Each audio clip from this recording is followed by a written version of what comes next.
What's up, Nickel City Mafia, and welcome to the Rush Hour. Yes, it is Wildcard Weekend not weekend yet, coming up soon. And we're going to break down this game between the Buffalo Bills and the Denver Broncos. And before we do that, a couple important things. Congratulations to our good friend Brett, a really good friend Brett, and his wife Hannah, who had a baby boy just the other day. Bennett Michael is his name. We are so happy for them, Jake. It's incredible. And Brett's going to be an amazing dad. I know he's a little nervous right now, but the cool thing is, just like you, he's got his son watching some Josh Allen film already. He's got the film up on the TV. He said in the nursery where they take the babies, I guess they were playing some stuff. I mean, he is in Florida, so they're playing some Miami stuff. So he had to go sneak in there, hack the TV, and put in some Josh Allen film, some Josh Allen tape. So cool. And then yeah, so we're very happy for him. And also, he said he opened up a YouTube account for Bennett, and he's already subscribed to Nickel City Mafia. No Which, way. yeah, which by the way, as a reminder, if you're new to our channel, please smash that like button and drop a nickel on that subscribe button for us. We greatly appreciate it. We really do. Couldn't do this without your support. So thank you. And there he is. God is so good. Brett, good to Hell see yeah, you, Brett. man. I hope you and Hannah are doing well. And hopefully, I think you were saying that you were going to be going home yesterday or today. Did you get home? You guys all home? Brett's ready to go. He's thinking, Jake, he's thinking he's going to be able to get back on the podcast this Saturday. He's got a lot to learn, my friend. He's Right? got a lot to learn, right? Yeah, I heard. I saw you in the group chat saying, you're going to need a permission slip from Hannah Yeah, I first did. before I you do told him anything that. with podcasting, right? Yeah. Brett, Yes. congratulations, man. Enjoy it. Enjoy every moment of it. And yeah, just snuggle that little boy. I saw he had some Bills gear on already, which is awesome. I love the name too. Bennett was definitely in the top 3 for us for a boy name. I'm glad that someone named their son Bennett. So fantastic stuff, man. Good for you. Very happy for you guys. I'm glad to hear that everyone's healthy and you guys are home. That's fantastic. So what was the Bennett for you guys? What was that? Where are you getting that name from? Somebody in the family, sports person? No, we just liked the name. It wasn't no rhyme or reason. Just really liked the name. That was it. Okay. All right. Yeah, All right, cool. It is cool. It does sound cool. it is. Yeah. And I like he paired it up with Michael. No better, stronger name There than you go. Mike or Michael. Come on Yeah. now. Love Right. it. All right, buddy. Well, we got a good one here tonight. And so let's get into it. First of all, some news from the Bills. I know people were worried about Amari Cooper not being back, but he's back. He's back with the team. Had a personal matter to deal with, family matter, and he's back. He was there for the walkthrough today. So that's great news. And then Terrell Bernard. Terrell Bernard is a go. So the only one who's really dinged up right now is with a hamstring injury is Brandon Codrington. A little bit of a concern there, Jake, because he's really been the only guy. I mean, yes, on the kickoffs, we've seen some Ty Johnson back there, Ray Davis, but punts are a different situation. And nobody's really been handling the punts except for Codrington. So it's a little concerning if we don't have him. It's funny to say this because the rest of the team is so healthy. But what's your thoughts on who might be that guy if he can't go? Yeah, I have a feeling that it'll probably be Khalil Shakir, just based on history. I mean, if you're looking at our lads and basing your assumptions off of that, they don't even have a backup punt returner listed on this. So, my gut is telling me it'll probably be Khalil Shakir because he's handled punts in the past. Hopefully he can go though because he has been electric. And I'll tell you what, when we first made the trade for this kid, I'll admit I didn't even know who he was. I Right? mean, this kid out of North Carolina Central and didn't really hear much about him. And we traded a 6th-round pick. So I was like, is this worth it? But he has been more than worth it. And I'll tell you, it's really a shame that he's gotten a couple of these returns called back because, I think he very well could have been in the mix for a Pro Bowl vote. Instead, the guy that we're going up against, Marvin Mims, ended up getting voted into the Pro Bowl this year for the AFC as a returner. So, yeah, we'll definitely miss him if he doesn't end up playing. But my thought is, like I said, probably Khalil Shakir would handle punt returns if he did not play. That makes sense. You think there's any chance that they might elevate Micah Hyde, who has been a returner in the past as well? But what's funny is about Micah Hyde, when I remember the last time he did that, he pretty much was just like always staying away from it. Get away from the Yeah. ball. Just don't touch it. Just he was in there to not make a mistake. Don't turn the ball over. But I've heard some people talking about that potentially. I could see it. It would be an interesting activation. I will say, especially with our safety play and how banged up those guys have been, it could potentially benefit us to just activate another safety in general. I know last week Louis Cine was activated, but he didn't play in the game, but he was called up from the practice squad. So, yeah, time will tell. But you're right, Mike. Like, he was literally just back there to be a safety net, which is funny because he is a safety in general, right? But yeah, that would be interesting. An interesting move for sure. All right, so I got to ask you: is it Scene or Cine? Because Louis Cine I've always was said Louis Cine. That's how I've always pronounced it that way. I don't know if it's pronounced different, all but right. Well, yeah, he was poached from our practice squad by the Eagles. I did see that. They Yes, I took did him, see that. Yep. signed him to the roster as well, Yeah, which that's pretty was good. He's a yeah. former So first round pick. I mean, yeah, that's an interesting one because I don't know a lot about him, Jake. I'm sure you do, but I mean, he Yeah. was what, a safety converted into a linebacker, bigger safety. They brought him to try Yeah, to have more him or play less like a linebacker. rover. Yeah. Yeah, he was kind of a rover type player. I think he went to Georgia. And like I said, very highly touted kid. But yeah, let's take a look. Actually, I'm pulling him up real quick here. Oh Yeah. boy, we got some people in the chat. This is funny. Already. I love it. I We absolutely love got it. Yeah, Chad he the went to Chief. Georgia. Oh man, good to see you, Chad. I mean, I thought this was a little early for you because I know you work the late shift, but maybe Wednesdays are good for you, Chad. I'm happy to see you as always. And big surprise here. I mean, I don't know. Lakers. We're still trying to get our money back here, Blake. Signed you to the big deal and talk about sports medicine and injuries, and I don't think we haven't seen him one time, but this is the Nope. first time we've seen him in the chat for a long time. Good to see you, Blake. Happy New Year. And then 5 or 6 Guru. You know who this is, Jake. Oh yeah. Here we Amari go. Cooper sucks. He says stat line for his for this week: 15 snaps, 1 target, 0 catches, and leaves the game questionable return if he plays at all. Is he talking about for stat line for this week? That's what it sounds like. 15, yeah, Yeah. 15 snaps, 1 target, and well, Man, I hope not. talk to him about this, Jake. Talk to him Yeah. about why he is so off on that take. I'll tell you what. I understand, Tone. You are an Amari Cooper hater, or maybe you're just a troll.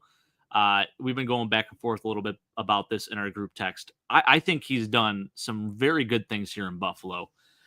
Although the stats really haven't aligned with what his previous elite years have been, the things that he has done just being on the field have been absolutely huge. He's not afraid to get a little dirty and block. He acts as a decoy on a lot of plays. He's able to kind of clear the defense out at times. And the catches that he does make, they're pretty meaningful. Now, again, the statistics really haven't been there. His best game was against the Rams, where he caught 6 for 95 in that game. But other than that, I mean, there's only been 2 games where he caught touchdown passes in, a couple games where he only caught 1 pass, specifically the Seattle game, which I think he actually left in that game, caught 1 for 3. And then that Patriots game where he caught 1 for 10. But while the stats haven't been there, again, I still feel the importance of him being on the field because it's really helped our other guys, basically kind of show out a little bit. So it actually helps with our run game too. Just having him on the field, commanding that respect, it's been huge. Yeah, Jake. I mean, I've been hearing. I wasn't a believer of this, but I've heard during the season, and now I'm a believer. Weston was, Weston, our Chiefs friend, saying that the teams hold back. Right, they're not showing on their playbook. They're still trying to hold something back for the playoffs. And I've heard that recently with the Bills as well. I mean, they could open up Amari Cooper playoff Yeah. time, right? Release the Kraken, as they say. Mm-hmm. And we might see a lot of Amari Cooper. I mean, this is one thing they really haven't showed off yet. And he's that new toy that they are still getting familiar with. And maybe it's time to open the gates, flood the gates, as they say. So I'm excited. And again, like you said, Patrick Surtain. So we're going to get into the defensive side of the Broncos. I'm going to have you break down the defense for us. But Pat Surtain, he's going to have to guard Amari Cooper. He usually takes on the best guy. That's Cooper, which means everybody else is going to be able to, be targeted and be open. And Surtain can't guard them all. But since we're getting into the defense, let's talk about it. So break down this Broncos defense. What are they bringing to this game on Sunday? Well, it's a very interesting storyline because the Buffalo Bills have given up the least amount of sacks in the NFL, but we're going up against the team that had the most sacks as a defensive unit with 63. They had two guys that had over 10 sacks, and Nick Bonito, and then I believe the other guy was Jonathan Cooper, who had 10 and a half. Then they have guys like Zach Allen and John Franklin Myers. Zach Allen, one of the most underrated defensive linemen in football right now. I think he had 8.5 sacks himself. And then you look at John Franklin Myers, who also had 7. So, I mean, those guys are getting after the quarterback. So they've been just fantastic. And I'll tell you what, this defense is very young, but they have a ton of talent and up and comers. So just really impressed with what they've been able to do. Super athletic. They get to the quarterback, and it's really helped with their secondary too. You know, you have guys like Pat Surtain, Riley Moss, and then the defense on the back end, specifically with the safeties. You know, they've had to they've kind of had a pivot, so they lost guys. You know, Justin Simmons being one of those guys. Brandon Jones has come in and done a really nice job for them. Led the team in tackles. I think he had 3 interceptions this year. They have PJ Locke as well, who's done a pretty solid job. So overall, I mean, the defense is solid. I think they have one of the more underrated interior linebacker units too, and Cody Barton and Justin Sternad. Those guys have been really good this year. So, you know, it's definitely a team that you don't want to overlook. Vance Joseph has done a tremendous job here in the second stint. And again, you know, they have the most sacks in the league for a reason. They do a lot of stunts and twists on that D-line, and they're going to get after you. So a lot of athleticism, and it's going to be a really good test for our tackles and interior guys. Jake, they have 63 sacks on Yeah. the year. 63 sacks. That's 9 more than the second place Ravens team. And guess what the Bills are sitting at?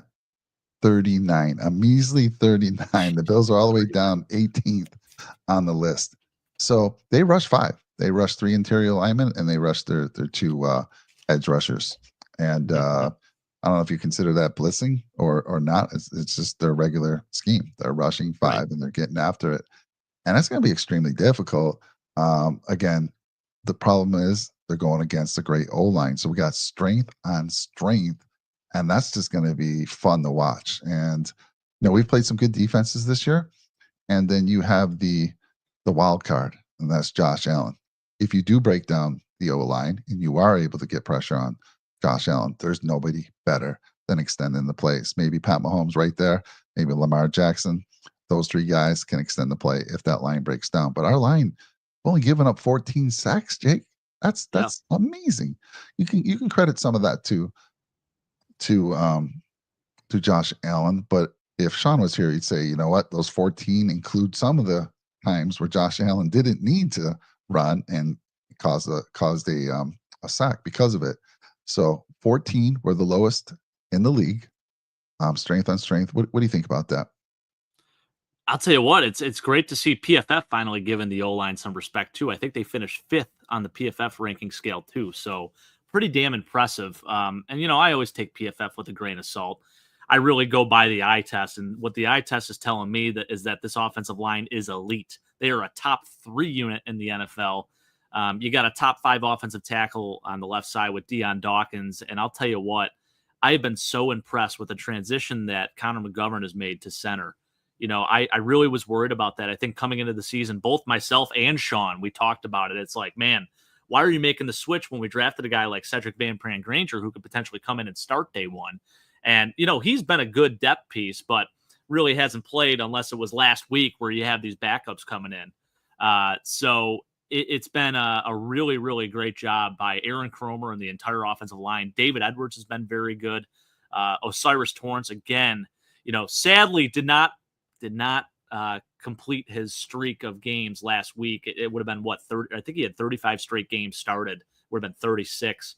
Unfortunately, he had to sit last week. Just it wasn't due to injury, just due to rest because it was a meaningless game. But those guys have been so damn good. And let's talk about Spencer Brown. While he gets a lot of flags, I mean, the improvement that he has shown over the last 2 seasons has been incredible. well worth the extension. And I think he's a good ball player, a really, really solid right tackle, and the most comfortable I felt with the right tackle in quite some time. I mean, I can't really remember going just to the right side. It's always been our weakest side. I can't remember a time where I felt as comfortable as I am right now. I mean, you'd have to go back to like, shoot, maybe the days where we had Eric Piers or something like that, playing right tackle. And that's really kind of a stretch in itself. Yeah, it is. So the O-line's going to have their hands full, but I really think it's something they can handle. Yeah. A little more info on the Broncos defense. So they're third in points given up. They're only giving up 18.3 points per game. And total yardage, see, where are they ranking in total yards? They are seventh, giving up 317.1 yards per game compared to the Buffalo Bills, which are, let's say, middle of the pack. They're a little bit below middle of the pack. Bills giving up 341.5 yards per game. Wow. But we all know the turnover differential is really where the Bills have shined. But let me get into that a little bit here. Let's see, where's Denver in this list here? So Denver, let's see, where are they ranking? Where are you? There you are. They're about number 10 or 11. Their turnover differential is +6, whereas the Bills are at the top with +24. So anyhow, the defense, yeah, this is going to be a great matchup. I know you talked a little bit about, their DBs and stuff like that, but Pat Surtain, can you talk a little bit more about that young man? Yeah. Because he's a killer. He is a killer. Yeah, his dad was also a killer. I mean, it's in his blood. Pat Surtain is one of the better corners in the NFL, top 5 guy in this league. 4 interceptions this year, leading the team. I think he's also forced several fumbles too. Just a really, really good defensive back. And you know what I love? A true testament to how good a defensive back really is, following the number 1 receiver throughout the entire game. So, we mentioned Amari Cooper versus him. It's going to be a tough matchup for Amari. Pat Surtain, again, he's opportunistic. He makes plays when they most need it, and he's locked down. He's locked down as they come. So just a great job by the Broncos, being able to select him. And, boy, he has grown into a superstar. Yeah, good point, Chad. He says that I will say one of the few teams that comes to Buffalo where the cold won't bother them. Nix is a rookie, so it'll be interesting to see how he handles it. And go KU1. Good to see you out there, sir. There we go, baby. Let's do it for Bills Analysis is back. We greatly appreciate you, man, all the time. So good stuff there. I mean, so I'm glad Amari's back, because if Amari wasn't back, then all of a sudden, we don't really have guys that can really get great separation. We just don't. And if Surtain was, if Amari wasn't there, and I think he's going to have to watch Amari because he's that one guy who could stretch the field. If he didn't have to watch Amari Cooper, man, he's just going to be like just roaming. He's like, I got these. I have no one to worry about. I can guard any of these guys. So I'm going to be keeping an eye and roaming a little bit. And I think that would set him up for a great day. But so thank goodness Amari's back. He's going to have to watch him. But it's going to be just a great matchup. That defense is legit. And people forget. Look, let me ask you this, Jake. I've heard this many times this week. How you feeling about the game? And I ask people the same thing, like Bills fans. I'm not worried at all. We got this. I'm like, you're a Bills fan. If you're a Bills fan, I like it that the team might be confident. But if you're a Bills fan and you say you're not worried at all, you haven't been a Bills fan long enough, Jake. That's right. Yeah, that's absolutely right. Bills fan long enough. I mean, we got beat. Now, granted, this was early. This is when the Bills were 5-5 last year. Monday Night Football. We played the Denver Broncos. They were like 4-5 coming into that game or something like that. We lost. We lost to Russell Wilson, and it was a horrible day. Josh Allen. Let me give you some stats from that game just to remind you. I was at that game, Mike. That's okay. Yes. So even worse. Pretty rough. You.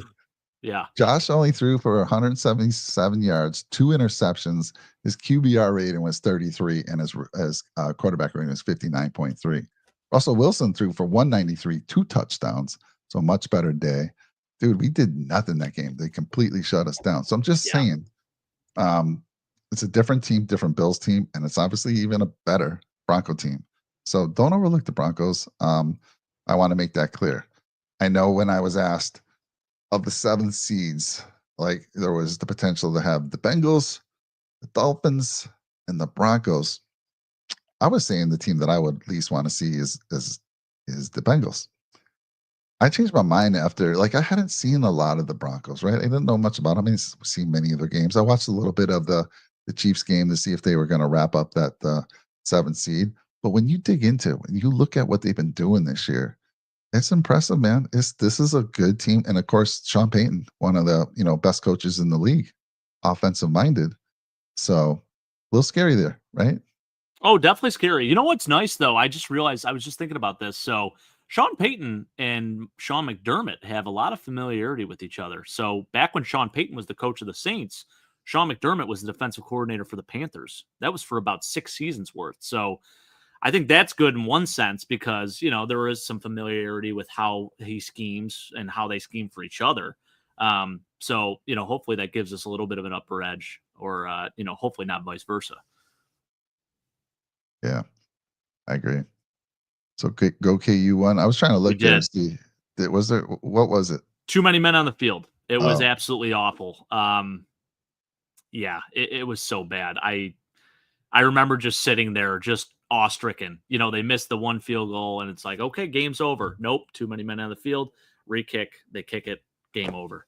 I just sat there in shock for about a good half hour. It was rough. yeah. It's nothing worse than going to, if you're at home, the Bills, Monday Night Football, where we usually do very well in Buffalo. Mhm. Pay that money or get some free tickets. I know you get a lot It of was free Monday tickets. night too, I think. It was I know Monday night game. it was Yeah. Monday night, Yep. and you lose one that you fully expected to win. So the point here is, we're moving on from this. The point here is, don't sleep on any team. We are now down to the 7 best teams in the AFC.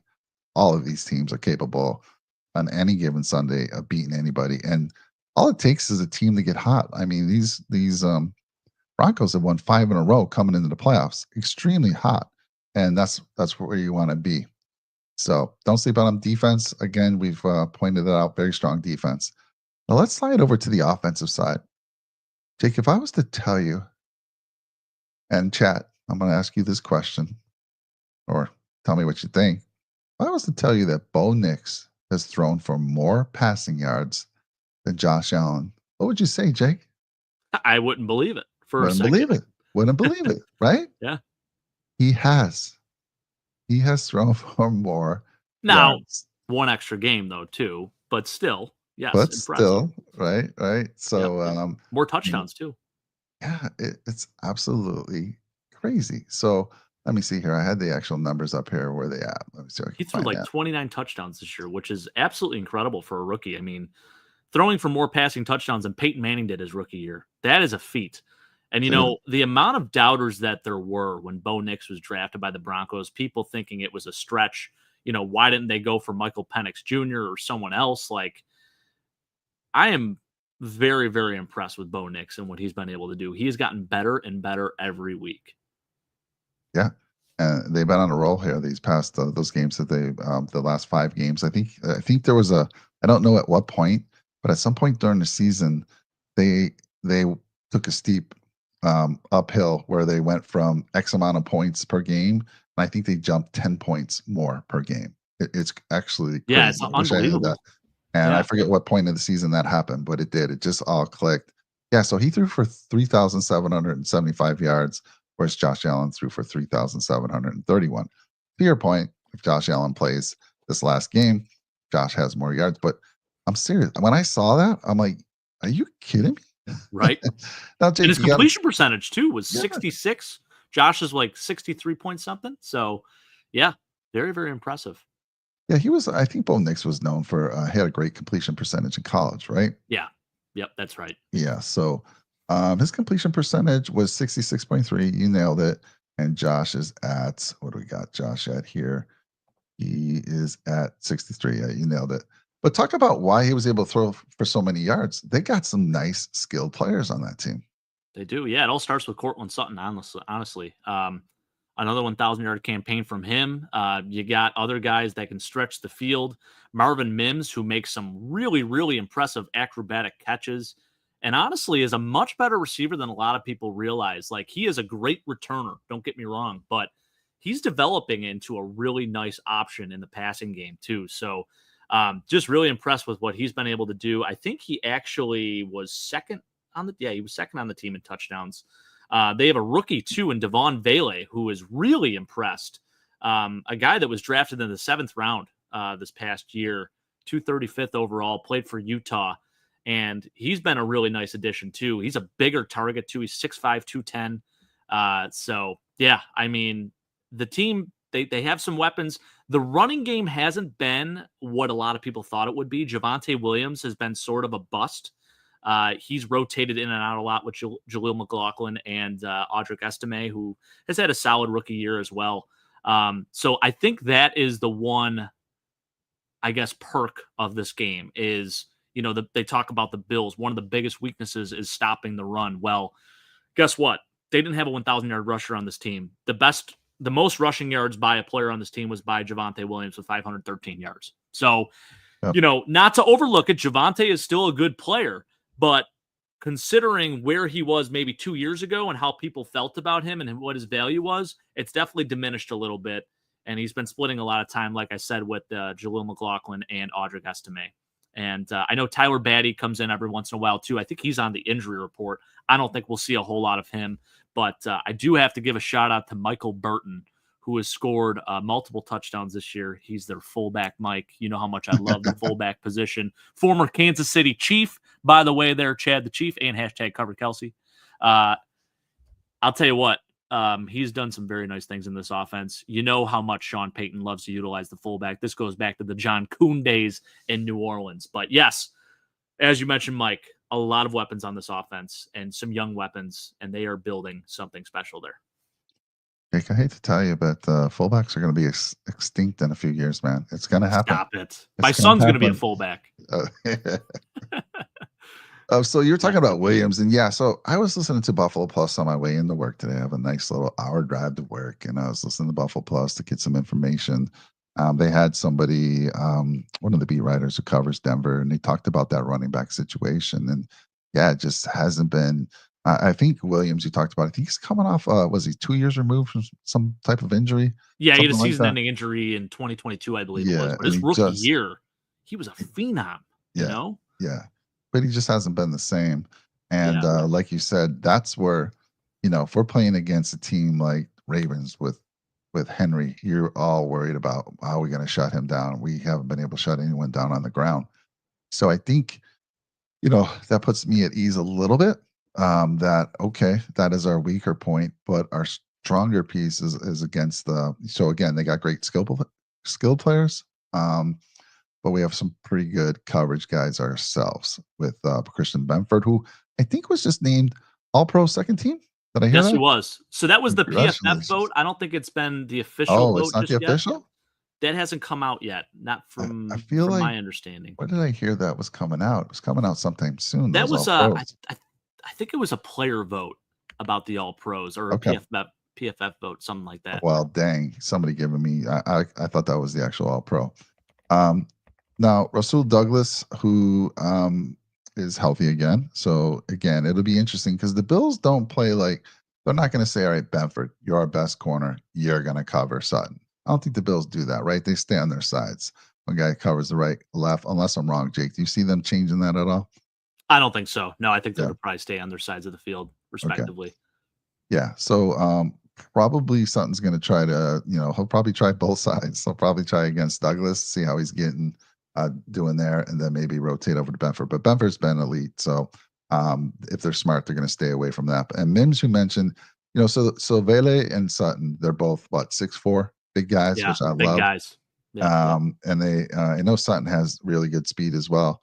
But Mims, their speedster, right? He's that guy. He's 5'11", just a quick dude. And I think, like you said, got off to a slow start this year, but he's really been turning around. I think that has to do a lot with the coaching of Sean Payton. Mm-hmm. Sean Payton's offensive-minded coach, and yeah. So again, don't overlook the Broncos. So any of you, I think right now, let me see. Last I heard, I think the line in Vegas was 8 points. I don't know if that's changed. Have you heard anything on that, Jake? I'm seeing 7.5. So yeah, Oh, no, okay. exactly. Yeah, it's still It's the same. bouncing, Yep. bouncing around. So let's Yep. see here. Chad the Chief, let me catch up with some folks out there. Let's see. Chad, he says, yeah, honestly, I was surprised with Patrick Mahomes' completion percentage. He finished with 67. That surprises me too. I would not have expected it to be that high based on all that's been that I've seen or heard. Now, again, I don't watch a lot of Chiefs game unless the Bills are playing. I get my updates from Weston and Chad. Yeah. There are and Chiefs insiders. Chiefs insiders, and again, they we have a Discord channel. I don't have it in the description, but I'll drop the link in there. It's absolutely free. Join the Discord. We talk sports 7 days a week. There's always we got hockey, football. We got all kinds of things we're talking there. We got food. You want to Oh talk yeah. food? We'll talk food with you. We love that conversation. All right, Jake. So let me get to keys of the game for you. How we talked about the defense. Um, again, of the 7 seeds that could have made it, this is definitely the most complete team. We talked about the offense. I talked about Bo Nix. Man, this guy's being a rookie again, threw for more yards than Josh Allen. Of course, Josh Allen played one less game, but that's still incredible. The guy can run the ball. That's the other thing I'm a little concerned about. He can get out of the pocket and extend Oh yeah. plays, Jay. Yep. He's got some legs to him. He's got some nice athleticism. So another thing that the Bills are going to have to be concerned about. I see Big Al. He says, "I hope they blitz a lot." Vaughn showed he had a different gear to get that sack. I mean, Big Al, if we say to him, just going into this game, we'll give you 1.5 million for every sack, Vaughn. Right. Yeah. Let's incentivize him. Let's go because that was crazy, Big Al. He needed one sack to get 1.5 million in that last game, and he got it on it was like the first snap I think Oh, it was on fast defense, too. right? It was like the first or Yeah. second snap. It was insane. So just incentivize him. Let's go. Right. And by the way, I mean, if there is some other type of personal incentive for him, I mean, this is the team that he won a Super Bowl MVP with, the team that Yeah, drafted him. So, if that isn't incentive enough, come on now. Do it at I your own know. home turf here. That'd be a I know. beautiful thing. He's a living legend there in Denver. Yep. They'll love him no matter what team he plays for. And Yeah. Von loves them. Von seems to love everybody. But he definitely will love going back to Denver there. And yes, some incentive to play. I mean, let's be real. This is probably Von's last year with the Bills, and who knows? Who knows if he's going to keep playing? Um, but if he is, he's going to have to show something here in the playoffs and really have somebody want to sign him. It's not going to be for the big money for the Bills, but so he's got some good stuff. I mean, heck, go out with a Super Bowl. What a way to retire, my friend. Right. Yeah. What would that be for him? How many's he got? He's got one, and he's got an MVP as well. So, Didn't he get one with Denver and the Rams? oh, you're right. I'm sorry. He does have two. Oh, so two. So two. That's on me. Yeah. Let's get him the hat trick. I know that'll disappoint our Chiefs friends out there. Let's get him the hat Yeah. trick and walk off to the sunset retiring. By the way, I see some other folks out there in the chat and being a little quiet. Where are you from? Say hello. We love to chat it up. I saw somebody come in saying hashtag cover Kelsey TMC here. We're gonna get that ring. Love TMC. it. What's that stand for? The Mad Chatter here? Mad Oh, Chatter? Is that right? Nah, come on. TMC. That is here. true. Cover Kelsey. I mean, everyone, when you watch a game, you're like, how is Kelsey wide open all the time? What's going on?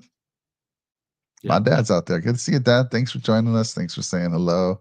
How you feeling about this game coming up, Dad? What you thinking? What's your thoughts? Got any early predictions? Let me know. Bill, I was just starting to check out your board games video too. I know you did one of the top 24 games of the best games of 2024. Yeah, I was starting to check board that games video out. Yeah. I had a quick I pressed pause. I was actually watching it while I was working and had it on in the background. So I'm gonna have to go back to that. But check out his channel. Good stuff on Oh that. yeah, you got to check out my dad's channel. He started a year before us. He kind of inspired me when I saw him doing it, and I'm so happy for him. He's got over 1,000 subscribers. He's monetized. He talks about board games. He's got this amazing table at his house, big table, and he puts all the games on there. He plays them. He gives them reviews. And if you're looking for board games, bring the family back to the table. That's important. I love that I love it. aspect of it. And he does some video games. He's got this one because my dad was an air traffic controller. in the Air Force for 20 years, and he does this one game where I forget the name of it, but it's so much I love listening to it. It's basically you are a traffic air traffic controller. I've You'll seen that. be Yeah. have you seen it? Is that And Flight you know, Simulator, Microsoft Flight Simulator or it's not something? the Or is it? Microsoft Flight Simulator. Dad, you know what the game is. He can put it out there in the chat. But yeah, great channel. Go check him out. SoCal Saber. Um, he'll, if he hasn't reviewed a board game and you want him to, just ask him. Yeah. He'll point you in the right direction. You're looking for family games, solo games, whatever. He's the guy to talk to. Right. This Thanks, is a dude. good point too that he makes. Yeah, I Yep. mean that's very true. I mean, this guy played more college football than any other quarterback in college football history. So you're absolutely right about that. I think there is something to be said about that. I mean, maturity wise, he's definitely there. This is a 24-year-old rookie, right? Not a lot of rookie quarterbacks at 24 years old Wow. taken in the first round, So the fact that he was able to play 5 years in college essentially, and he started every single one of those years, that is really impressive. That's a lot of football he has under his belt, and he's benefited from some really good coaching. And now he has Sean Payton, who's a very quarterback friendly coach. So really, it was a match made in heaven. But very good point there, Bill. Was it that is it that they're making money now? Is that why he stayed there so long? Or why do you think it took him so long to want to come into the NFL? Well, he had the COVID year, so they gave an extra year of eligibility for that. I think with that too, he still played like 11 games because he played in the SEC with Auburn at the time. So he still almost played a full season anyways, but because of that COVID year, it basically grants another year of eligibility. So he played 5 full years, starting off as a true freshman. So he was a super senior there at Oregon, played with Dan Lanning. And like you said, Mike, the completion percentage was high, 77.4% Ooh. of passes completed, 4,500 yards, 45 touchdowns, only 3 interceptions, finished third in the Heisman voting. Yeah, I mean, just a really, really impressive college career. Comes into the NFL. And I'll tell you what, the first few weeks, it took him a little bit to kind of feel it out and get his grounding. And, you could just see him becoming more and more comfortable every week. And these last few weeks, especially, I mean, they've been good. He's turned the ball over here and there, but he really hasn't let it phase him. I mean, he keeps going out there and slinging it and doing his thing. So I've been very, very impressed by Bo Nix. All right, Jake. So talk to me about the keys of the game. How's Buffalo? What's Buffalo got to do to win this game? Well, I like what my dad said. I think blitzing a lot. You got to get into a young quarterback's head. I know he's a super senior rookie, right? But you get any quarterback off kilter a little bit. You make him throw off his back foot. You take advantage of a mismatch there. I think our D line versus their O line is going to be a good matchup.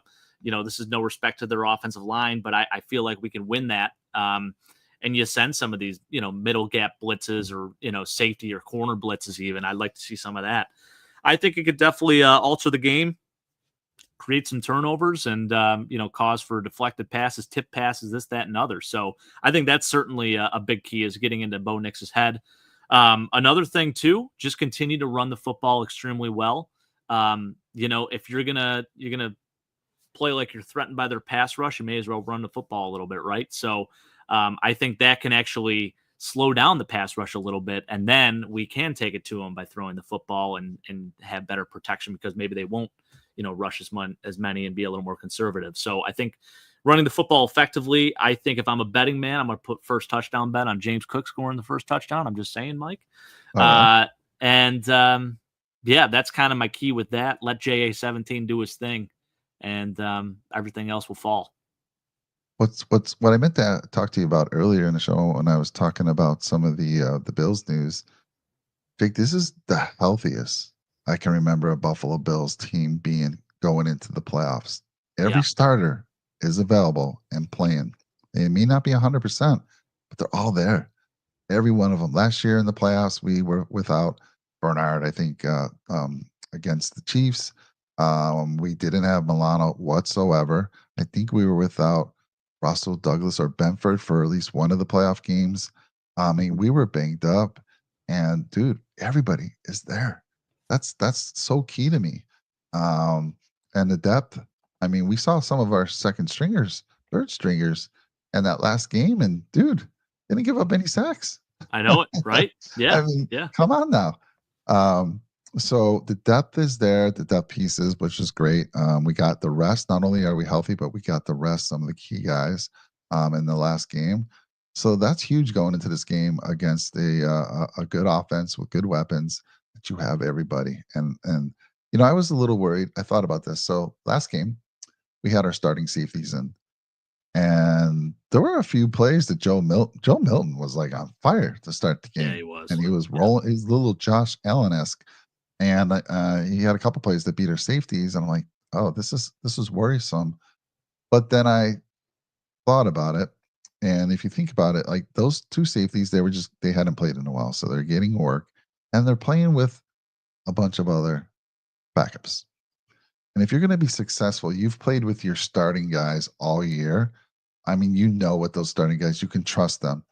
Being two safeties with guys that are your backups, you're probably overreacting because you think you got to, watch out for this. This guy's not played much. So not having the complete chemistry, I think, put me at ease, realizing that, look, these two guys are used to playing with the other nine guys, and they're not there. I mean, there was a couple other ones, starters in the game, but not for long.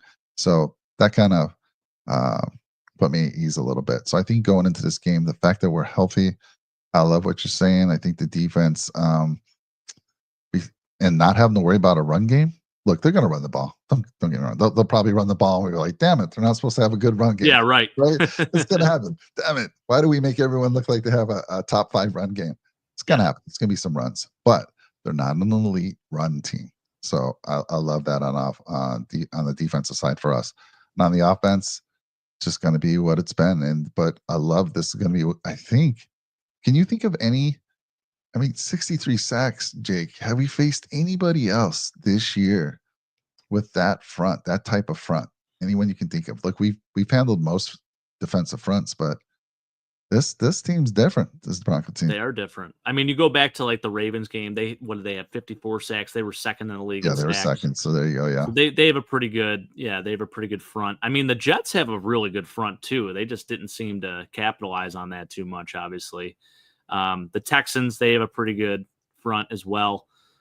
So I mean, 2 out of 3 of those games we did lose, but I don't think it was necessarily because of the offensive line. I think it was just due to the defense, more or less. Allowing some brutal, big, long plays that swung momentum.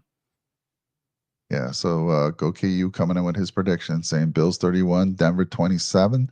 Denver Yeah. will be a tough out for any team, 100%. And then look at this one. Oh boy, Wow. Chad. I don't know if I can Jeepers. survive this one. 27-26 Buffalo. Bass walks it off with a game-winning field goal. That means we're losing, and it comes down to the last few seconds. And I got to tell you, one thing I am concerned about, Bass has been so hit or miss this year. Yep. Like he'll hit the big ones, and then the simple extra points we've missed. I don't know how many. It seems like 4 or 5 this year easily. It's a little concerning, but okay, Chad, gonna make my Sunday a rough one. I do like the time slot, like 10 a.m. for us. It's perfect. I wake up Sunday, get some breakfast, and game on. And you guys have it at 1. So Miles is in. Let's see. What's Miles saying? What do you think about Bo Nix and Josh Allen's stats side by side? Yeah, we were kind of talking about that, Miles. Like I said, if I told you that Bo Nix threw for more yards than Josh Allen, would you believe me? You Right? probably would, unless you're unless you're a Broncos fan and you've been watching them. You'd probably say, "No way, no way did a rookie throw for more yards." So yeah, Miles, the numbers look good. Now the big difference is where Josh has he's got more touchdowns. Obviously, his ground game, Josh Allen's ground game, is definitely where he separates himself. But yeah, passing yards is pretty special, Miles. Even so, though, I mean, you look at Bo Nix and what he did running the football. Yeah. I think he had 400 something rushing yards too this year. So he wasn't too far behind in rushing yards Yeah. as compared to Josh. Didn't have as many rushing touchdowns, but even so, I mean, just again, very impressive year from Bo Nix.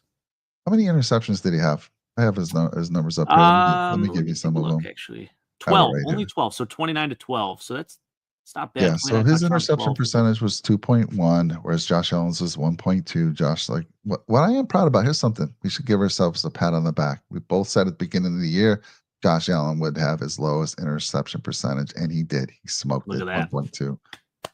But yeah, Bo Nix, 2.1 interception percentage, which is very good. He's been sacked 24 times compared to Josh Allen's 14 times, and he's played one more game.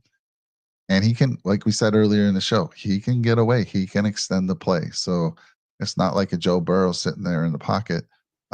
They sacked Joe Burrow 7 times, Jake. So I was like, let me just show you 63 sacks. I want to go through real quick. Sack each game the Broncos have played. Okay. Yeah. So week 1 against Seattle, they had 2 sacks. Week 2 against Pittsburgh, 2 sacks. Week 3 against Tampa, 7 sacks. Week 4 against the Jets, 5 sacks. 3 sacks against Las Vegas. 3 sacks against the Chargers. 6 sacks against New Orleans. 2 sacks against Carolina. This is their lowest so far on the year. They've had a sack every game. They only got 1 against Lamar. So that bodes well for Josh because Josh can extend plays. Yeah. They had 4 sacks against KC, 4 sacks with the full KC team, the starters all in. 4 sacks against Atlanta, 5 sacks again against the Raiders, 3 sacks against the Browns, 2 against the Colts, 2 against the Chargers, 7 against Burrow. Now, I saw that number, but I happened to be listening to Buffalo Shout podcast today, and they were talking about that. And he said he actually went and watched that, and it just felt like Burrow was in quicksand. Not like he had time, but he was just standing there. And for us, though, that's impressive. I'm not going to take anything away from that because whenever we've played Burrow, we haven't been able to put a hand on the kid because he just drops back 2 steps, gone. And then against the Broncos, against their backups, 5 sacks. So they've had a sack in every game. Their lowest is only 1. So extremely impressive. Absolutely. Yeah. And it does seem to be like most of their sacks come against guys that are not the most mobile as quarterbacks, right? So that bodes well because Josh Allen, the second he gets outside of the pocket, magic seems to happen. So you got to love it. Yeah, that's true. That Kyer Elam video, I don't know how well that's looking aged. like. Hey, Yeah. I can't blame the fact that they didn't get injured. Like there was no injuries. And yeah, I don't know what happened there, Dad, because I still say to this day, when he plays, he looks good. Mm-hmm. But he just hasn't had the play time. And hey, that's a good thing, I guess. Because it's gonna be interesting next year with do we still have Douglas on the payroll next year? So he is going to be a free agent technically. Okay. So interesting. What do we do? Are we going to be trading Elam? Are we going to say Elam, this is your job? Or will we re-sign Douglas? So that'll be interesting. Think your first priority, honestly, is extending Benford. You got to figure that out before he's going to, he is like an all-pro player this year, regardless if he gets voted in or not. Like he's had an all-pro season. So I think your first priority at corner is definitely finding a way to extend him before he commands too much money. He's going to get paid regardless. And then, you probably got to go Rasul Douglas or something else, allocate funds or sign another free agent, Hey, this is where the data is wrong too. If you looked at the data, you could have said easily, you could have projected 5 interceptions. Yeah. Right. Bad on me. And you can crawl on that one big time. Tommy, what's up, Tommy? Mafia Sports Report showing you guys love from work. Thank you, Tommy. Appreciate you. Hell yeah, Tommy. Now we have to know, is this the real Mafia Sports Report? Because there was a show where somebody was trolling as Mafia Sports Report. It was pretty funny stuff. Tommy knows what I'm talking about. But thanks for the support, Tommy. It's pretty funny, actually. He was live on a show, and another show was live as well. I won't say who, but there was a troll over in that channel pretending to be Tommy from Mafia Sports Report. No way. And they were just talking crap about this other channel. Pretty funny stuff. Terrible. So Jake, that kind of concludes. We're going to have the believe it or not, the Ruthless guys say they're going to be back Saturday, so they're going to get into it. Let's see what Miles has to say here. Miles is him. Could you guys break down? Could we break it down? I could break it down all day. By the way, Miles, are you really only 10 years old? Because that picture looks 10 years old. So, and where are you from, Miles? Want to hear where you're from? Want to hear all that stuff. But Jake will break it down because it's going to be elite. Break it down, Jake. By the way, I love the username. Miles is him. Well, that's some confidence, baby. You're coming in hot. I love it. I got to say, if the Bills win a Super Bowl, let me break it down because there's going to be a lot of tables broken. A breakdown of a Super Bowl, what it would look like. the masses would gather here in Buffalo. You would see that guy, Mike Thornton, probably fly here to Buffalo so we could watch it here in And my Buffalo. dad, I know my dad said he wouldn't travel Bill, anymore, but too. my dad's traveling for that celebration. I love it. I love it. And we'd host you graciously, by the way, Mike, if you needed a place to watch it. But you could watch the game at any bar, any place. It would be jam-packed, and the masses would all come back to Buffalo. Anyone that flew out or were snowbirds or whatever, they would all make their way back here. And I'll tell you what, once we win that game, Miles, once we win that game, we would do it on the hands and feet of Josh Allen, and he'd probably win MVP. And I'll tell you what, that would be the sweetest award because he's probably going to get snubbed for the MVP this year in terms of the regular season MVP. But when it comes to winning a Super Bowl, this guy's going to finally take the monkey off his back. And man, it's going to be a sight to see. And this city is going to shut down for probably a full 6 months. And we're going to probably go back to playing football in September, right after the last party is thrown. And gosh, it's just going to be magical. I have no other words. I've been saving up my vacation time. So if they were to win, I'm at least back there for 2-3 weeks. I don't know, maybe the whole month. Right? Yep. It'd be something special, Miles. So like me, myself, I know Big Al, I know my dad. My dad's actually been watching the Bills since the team's in the 60s. I always say that I was around 73, about 7 years old. I was able to, that's when I can remember most of the games. So it's been a long time coming. It would be extremely special for a lot of Bills fans. So yeah, can't wait, Jake. Let's make it happen. Miles, where are you from, man? I want to hear. Where are you from? Are you a Bills fan? Talk to us. And I'll tell you what, Miles, I love that you're coming into the chat because there's been some rumors. The way you spell your name, Miles, is the same way that Myles Garrett spells his name. Oh. So if there's any correlation, we'd love to bring that guy out of the team. Oh, heck yeah. 6-month party, Chad says. He says weekend after the 3-peat. That's right. Yeah. No 3-peat, Chad. Listen, I did predict it, though. Sadly, I did predict a Lions-Chiefs Super Bowl with the Chiefs winning that. So that's an absolute killer. When did you do this? When did you this say is that? On our prediction show with myself and Ian. Like at the beginning of the year, we did You guys have been drinking quite a bit, Jake. I'm gonna throw it. I'm gonna say it was due to that. Right. It had to have been, right? Had to have been. What are you thinking? Oh, that was early in the year. Look, I get it why you said that because no matter who you were, whether you're a diehard Bills fan or not, you had to think the Bills were going to take a step back. You had to. And I know, Jake, you actually predicted what, 12-5? I did. 12-5. Everyone laughed at me. Yeah, you almost hit the mark. But even in your gut, because you predicted that it would be KC in the Super Bowl, I don't think you thought the Bills would be this good. Yeah, no, I did not. Pretty impressive, I got to say. Yeah, so, okay, how many people is there a sign how many people can fit in the man cave? Because we're going to have an awesome party there. We probably can fit, what are you thinking, 50? Oh, we could, I would think maybe 50. Yeah, 50? I mean, it's 1,000 square feet basement, so yeah, I would say. We're due for another tour of the man cave. We got to get that camera off, walk around. We got to show off that man cave a little bit. I can definitely do that. You guys will love it. Maybe I'll do a special short for the show and just do a tour of the man cave. Be awesome. I love it, man. Man caves. That's in your basement. California, we don't have basements. It's not a thing. That's crazy. Yeah. It's not a thing. I know. I kind of wish I had a man cave. I don't. I have this small little office. It is my man cave. It is where I go for peace. Yep. I like spending time here researching stuff about the Bills, talking to all you guys. But Jake, what else? We got anything else you want to talk about before we head out of here? Well, I do want to actually, you know what I do? I would like to mention, I was talking with my buddy Alex Whalen, shout out to them, EQ Bets, and they have been, very gracious and basically, talk to us a little bit. I know there's a lot of people out there that love to sports bet. I just talked about maybe hammering James Cook for the first touchdown score. So I want to give them a shout out because I didn't do it in the last show, but basically they have this awesome thing where you can sign up for $10 a month. They provide models and, basically plays of the day and, bets to avoid. And they provide the lines and everything for every single betting site you could think of.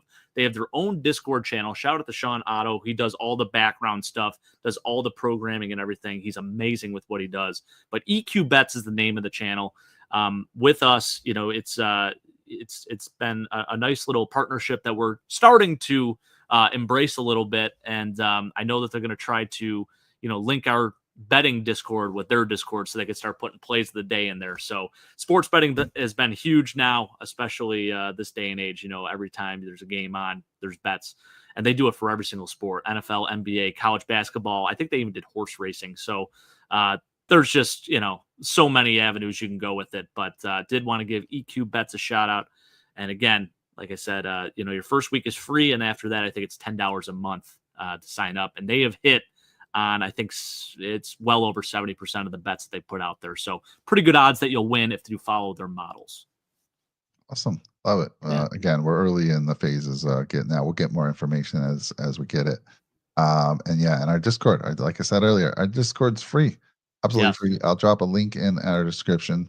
If you love talking sports, any sport, basketball, football, hockey, baseball, we got it all.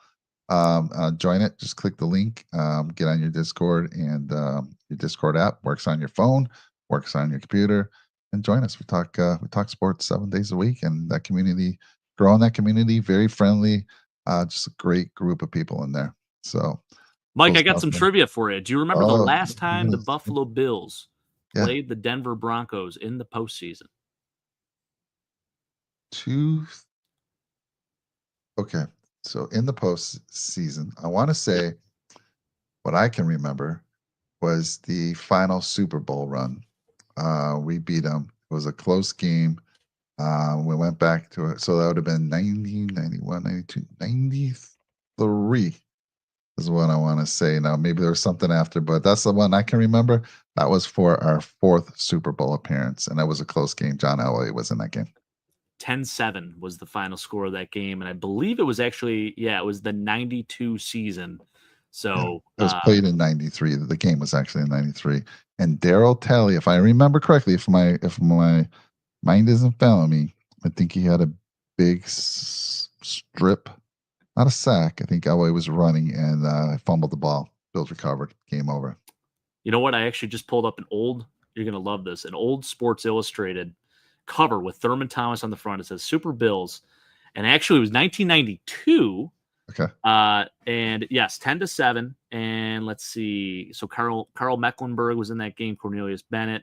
Let's see. Third quarter touchdown.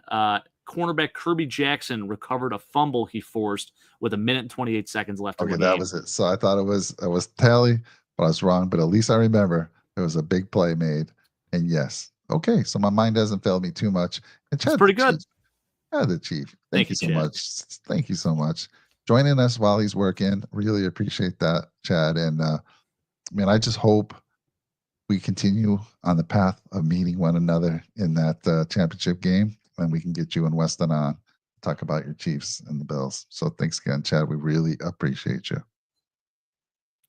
And I'll say this. So you're talking about a potential upset.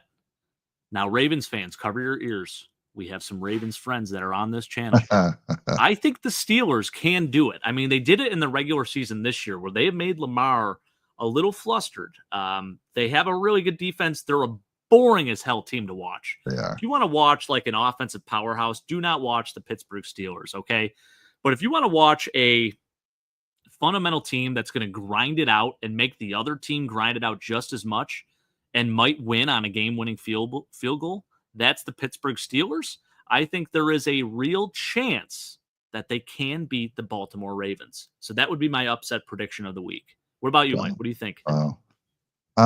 They split the series on the regular season. Yep. But the Steelers, man, they've been so bad their last 4 or 5 games. So bad. Almost beat the Bengals, though. Well, yeah. Okay. But still, I don't know. It's going to be tough. Yes, they could for sure. But they've been on such a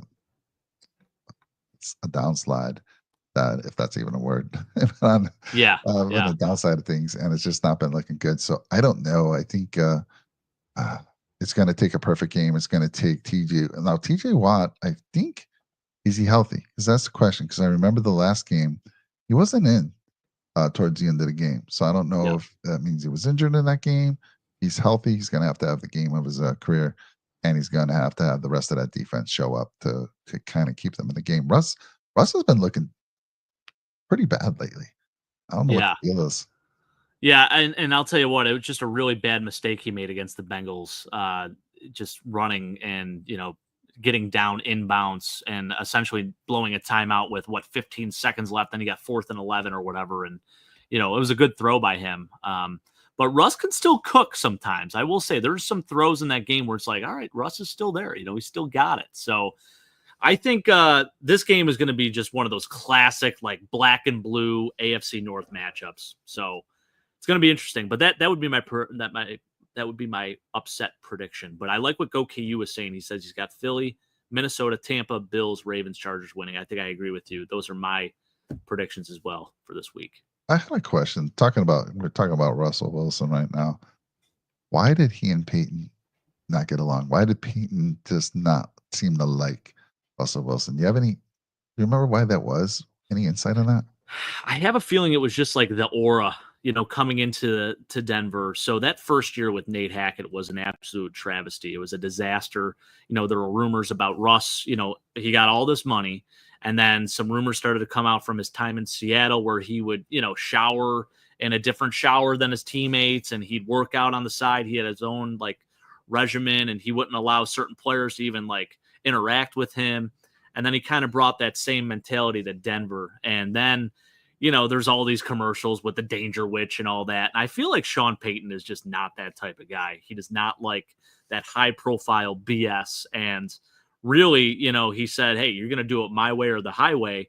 And I think they butted heads a little bit. And I don't know if he necessarily even gave Russ the benefit of the doubt, because I think Russ actually played pretty good football under Sean Payton. It wasn't the sexiest football, but man, the guy threw 26 touchdowns, only 8 interceptions. So had a much better year than his first year in Denver. But I think it was just a relationship that was kind of already scarred to begin with and just could never recover.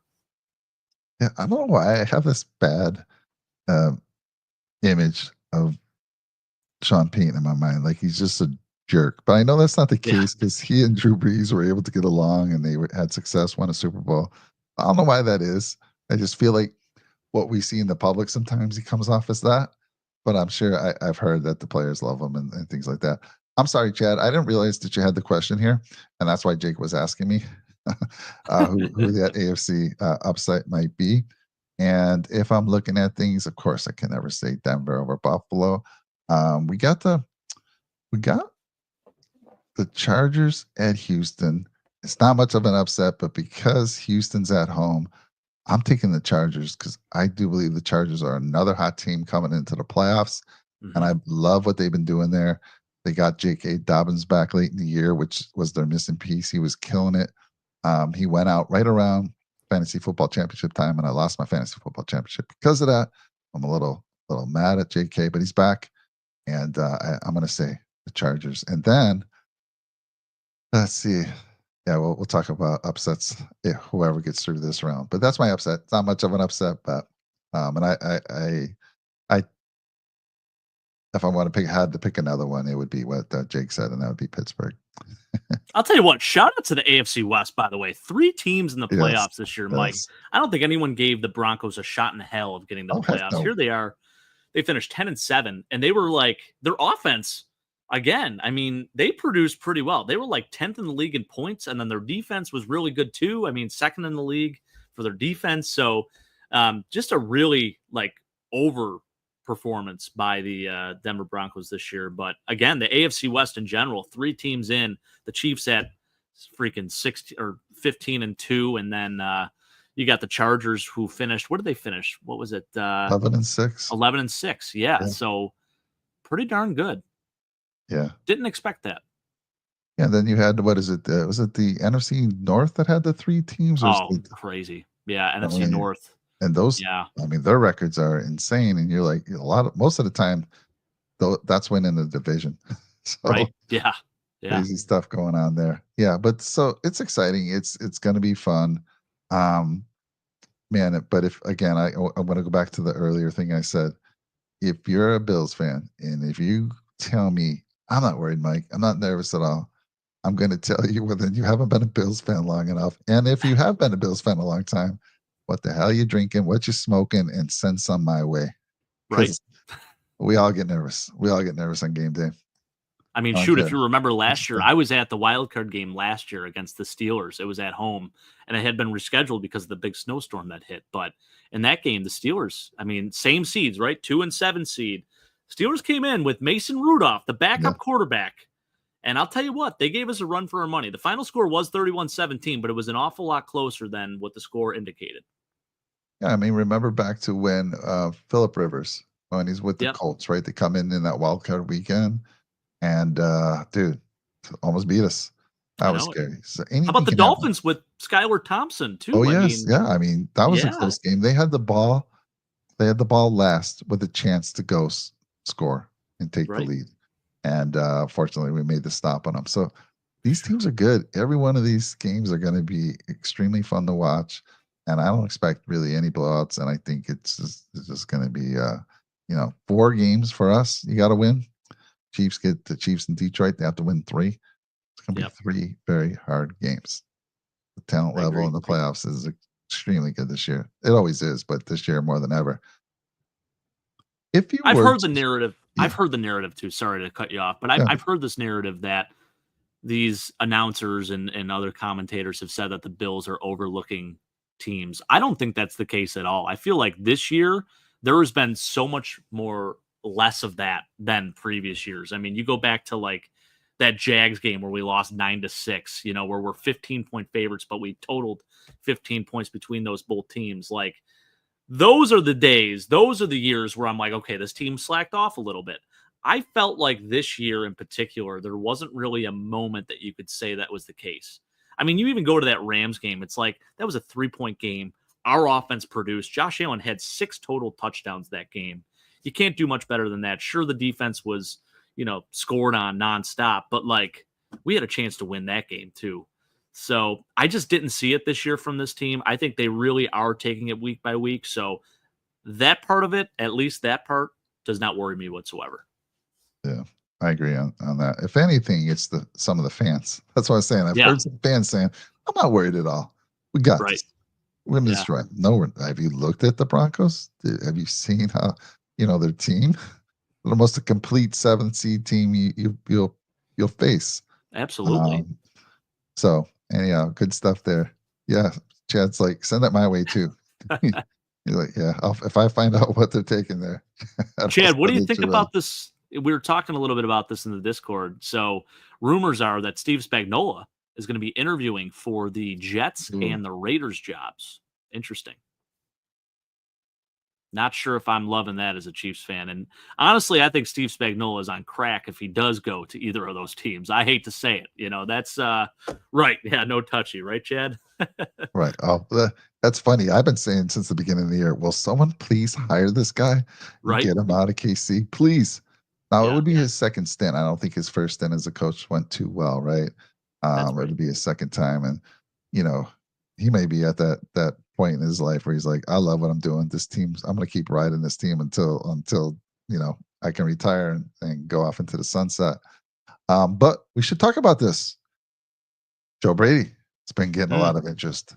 Joe Brady's been getting a lot of interest. I forget. I don't know if you have the teams that he's been contacted by, and apparently, he's going to be talking to them after this game. So next week, if we are lucky enough to move on, you know, he's going to be a little occupied next week with some interviews. Do you know what teams he's been contacted by or that are interested in him? I think I know the Saints were definitely interested. The Jets were one team that was talking about that too. Jacksonville Jaguars, I think, and then the Bears, I want to say. I think those were the teams that were interested. So almost every team that has a head coaching vacancy. 13 seconds. I need a massage. Look at this. Jake, get those hands ready. I need them on my spine. Listen, they're ready. They're ready to go. You They're know this pretty guy? strong. Do you know 13 seconds? I don't. No, I don't. It's got to be someone that I know though, or maybe it's not. Maybe they're just trolling. But I love that. Oh My God, that's shoulders are funny. so I'm tense. glad. I'm glad they're using your name. I freaking love it. That's absolutely incredible. Oh No, god. listen, 13 seconds. I promised my wife. So my wife currently, she's upstairs studying for her architecture exam. I said, listen, Oh, nice. you study while I'm doing the show, and then I said I will give you a back rub afterwards. So I got to save it for her. 13 seconds. So maybe next time, Okay, so you said that to her. Maybe she's 13 seconds. Maybe. She's Oh, there you trolling. go. Thank Thank you, you, honey. honey. See? There you go.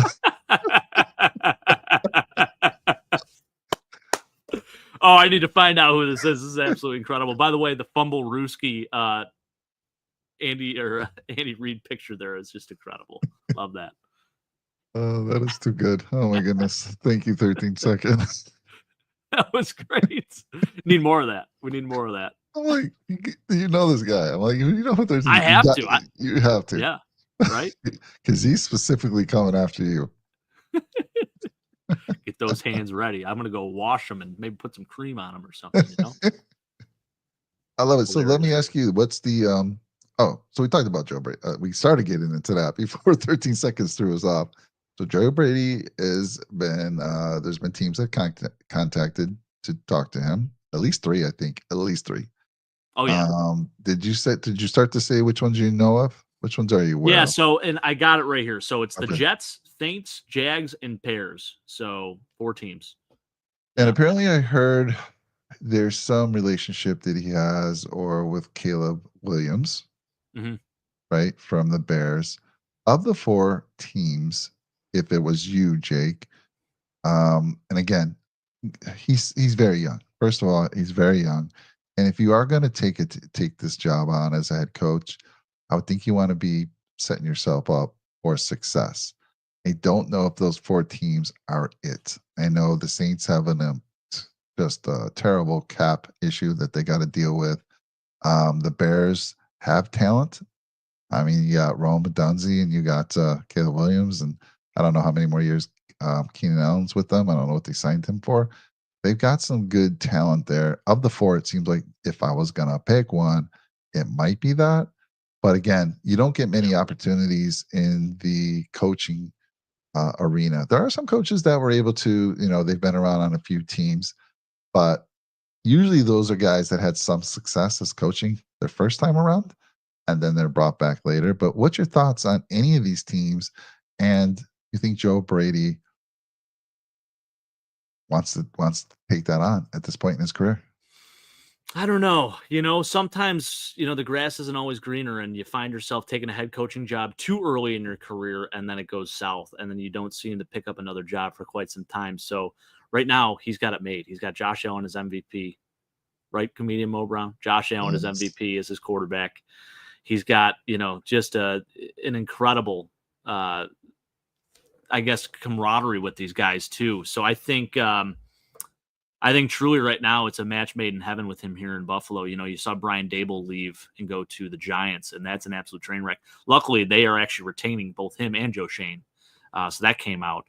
But man, like I said, the grass is not always greener. But if that's your dream is to go and coach and be a head coach, I would say the Jaguars and Bears probably had the best situations for him to join. The Jets, that's just a lot of pressure, and I don't think he would go interdivision. Yeah. Yeah, I mean, I don't want if and when he leaves, and I hope someday he gets that coaching job. I'm hoping it's not now. But I feel bad for Dable. Look, Dable was able to go to the Giants and he got him to the playoffs.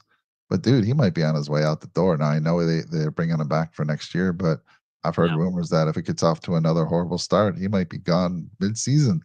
But Brady, hell no, am I saying to the Jets? I might listen to him because you want to get that experience of interviewing for a coaching job, see what all the teams are, what type of questions they're asking you. But there's no way I touch the Jets at all. Oh, yeah.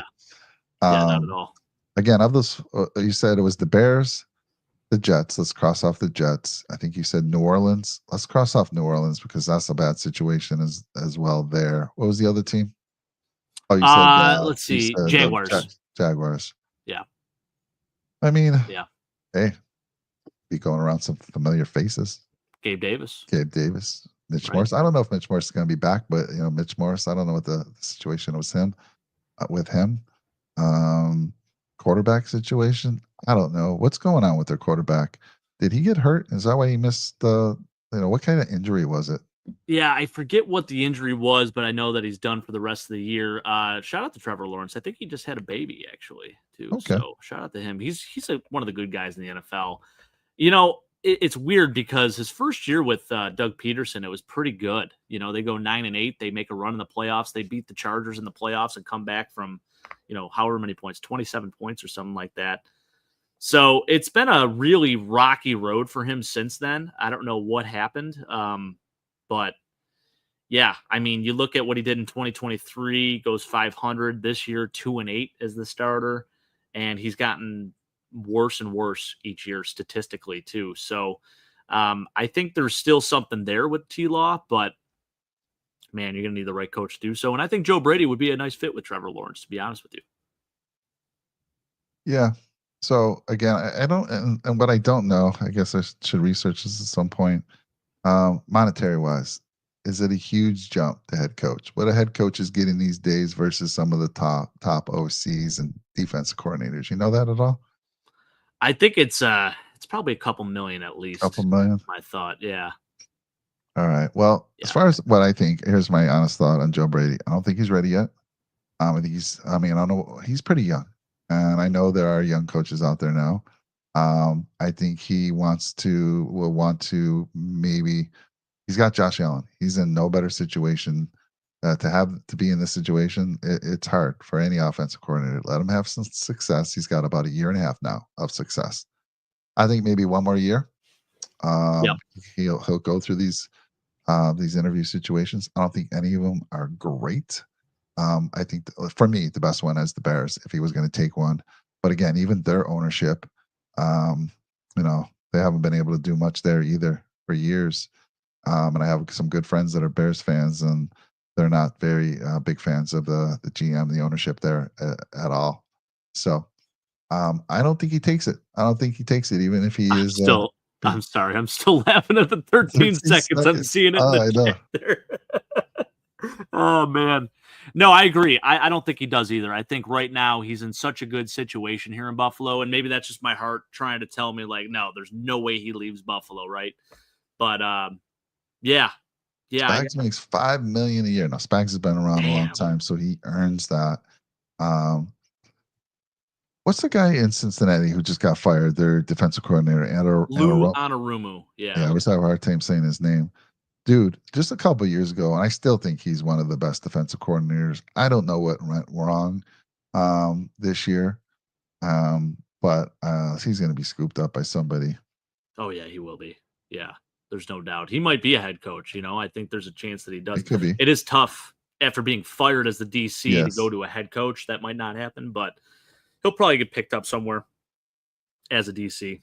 Thoughts on Bills Vikings or Bills Okay. Bucks Super Bowl matchup? So for me, I'm hoping for a Bills Detroit. I'm really would love to see Detroit or the Vikings. I'm good with either one of those two teams and Buffalo. Three teams that have been well, Detroit's never been to a Super Bowl, but the Vikings have, and they've lost, I think, four as well.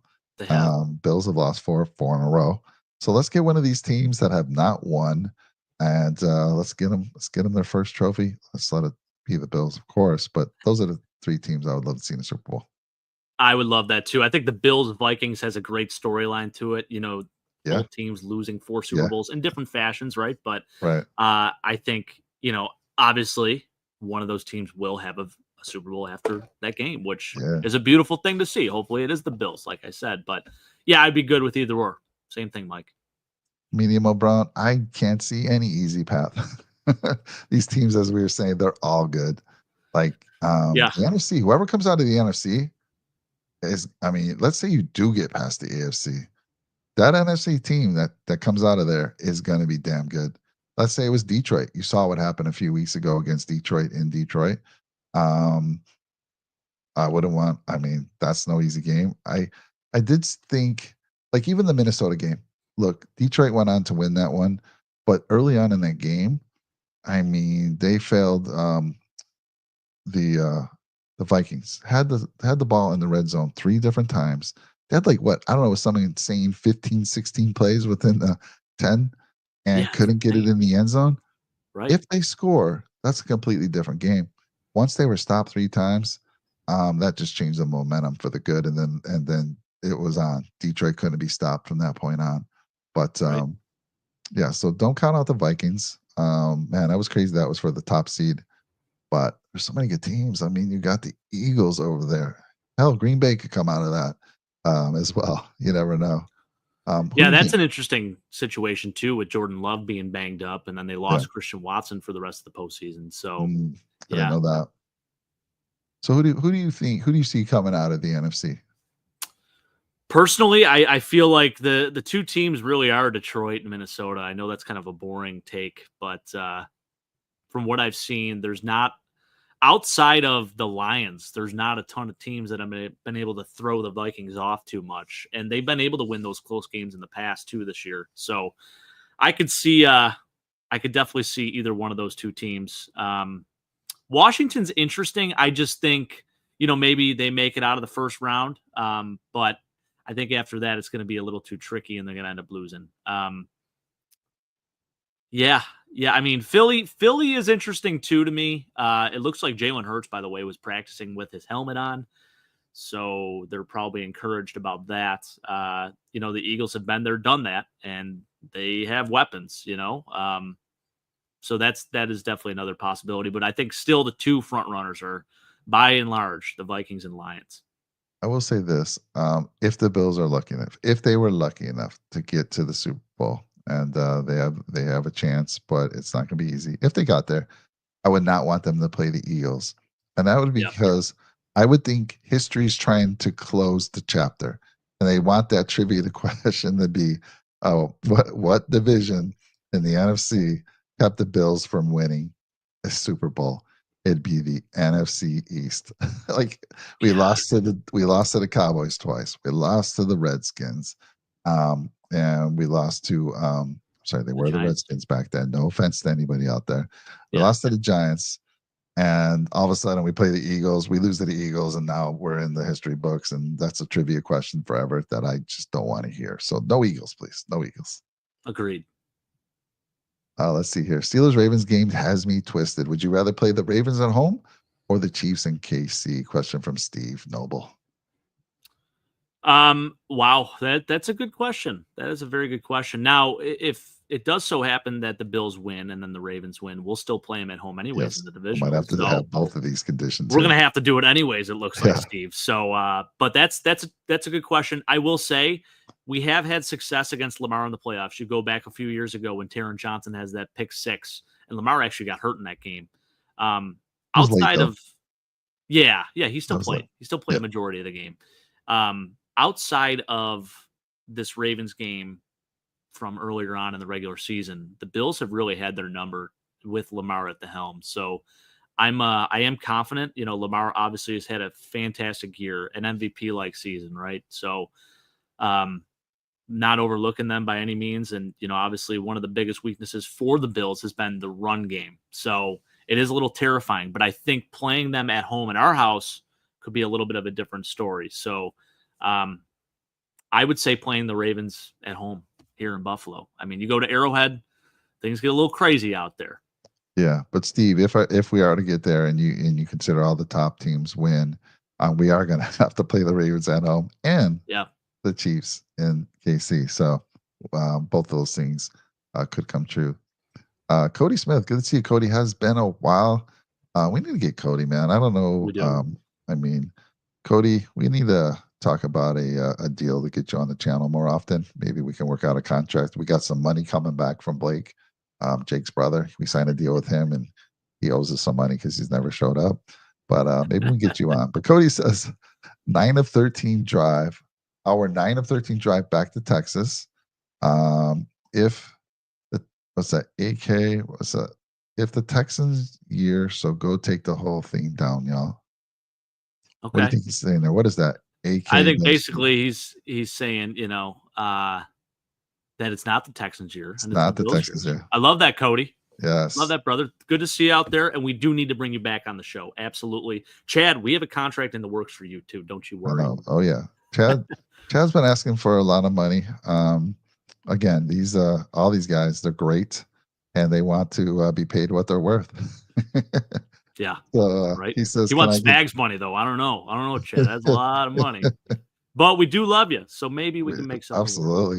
By the way, did we get their jerseys out? Have we had confirmation that they've received not the jerseys, the shirts? The shirts, I sent them out. I also let them know that we put a little something extra in there too, Mike, a an Amazon gift card Oh, because they okay. waited so Nice. long. Sweet. I figured it was just something nice from Yeah. we had to do something a little extra for those guys because they've been great. Oh, that's amazing. So Good stuff. yeah, absolutely. So Chad, they are on the way. I gave them both their tracking numbers, him and Weston. So I think it said January 11th they would be delivered. So How fingers cool would crossed. that be if we have the AFC Championship preview show and it's the two of us, the two of them, and they're wearing their Nickel City Mafia Oh, right. shirts? Oh, Let's go. We can perfect. all be wearing our shirts. We'll just all wear the Nickel City Mafia shirts. That's Cody great. should get one. He would wear that well. And he's in the great state of Texas. And he can convert a few fans for us, especially Cowboy fans right now. We can get some Cowboy fans converted because they're in a terrible state. I don't say the state of Texas. I'm sorry. The team is just in a Yes, bad right, state right. themselves, right? Um, it's funny. I have a friend. He works with me. He's our general manager out in Dallas. He's coming to San Diego next week, and I told him, I got a jersey for you, man. I want you jumping on the Bills bandwagon through this playoff run. So I love I'm that. gonna get him a jersey. By the way, did you hear about Jerry Jones and what he did with so last week, it was a big Yeah. incentive week. Players could hit some incentives, get some extra money. So Cooper Rush had an opportunity to make some extra money. I think it was like 500,000 or something like that. If he played 55% or more of the snaps, he would get that bonus. So he was he was close. He only needed maybe 40 to 50 more snaps, right? And he would have gotten this bonus. Guess what the Cowboys decide to then do? They play Trey Lance instead at quarterback instead of Cooper Rush. Oh So my we gosh. couldn't get I that did bonus. not hear So that. I did not hear difference between Bills and Cowboys and how they're managed. Yeah. That goes straight up to the owner. So shout out to Jerry Jones for being an absolute scumbag. There we go. That is terrible. Mhm. I mean, shoot, we didn't kick a field goal to let Sam Martin Yeah, punt and I think honestly, if they didn't do it then, he didn't have many more opportunities to be able to kick it inside the 20. So yeah, crazy. that's just 250K. terrible. That's what it was, Cody. Yeah, you're right. 250. Unbelievable. I mean, that's for a backup quarterback. That's a lot of money, right? Like Hell yeah. he doesn't have this insane, Right. 6-figure deal or whatever it Yeah. is, $300 million or whatever, however many $1 million deal, right? So terrible.